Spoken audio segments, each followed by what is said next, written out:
Nilipomuuliza kilichotokea, jibu lake liliniumiza zaidi kuliko tukio lenyewe.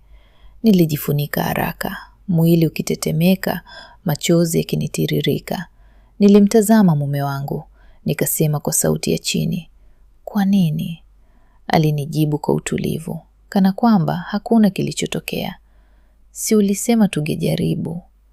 Nilihisi kama moyo wangu umepasuka. Sikuwahi kukubali. Alinigeukia, akacheka kidogo.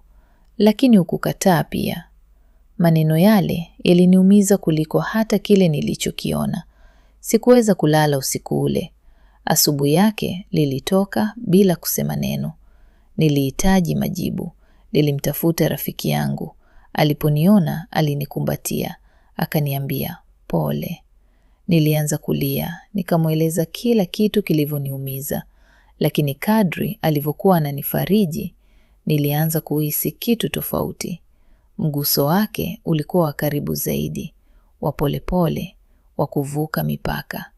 Ndipo alipoangalia machoni mwangu na kusema kitu ambacho sikuwahi kutarajia. "Mimi napenda wanawake."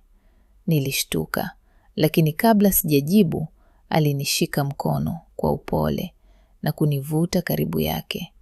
Moyo wangu ulikuwa unagonga kwa nguvu. Nilijaribu kusogea nyuma, lakini sikufanya hivyo, kwa sababu ndani yangu kulikuwa na kitu kilikuwa kinavunjika na kitu kingine kinazaliwa. Na hapo nikajikuta nafanya kitu ambacho sikuwahi kufikiria maishani mwangu, na sikujua. Huo ulikuwa mwanzo wa kupotea kwangu kabisa.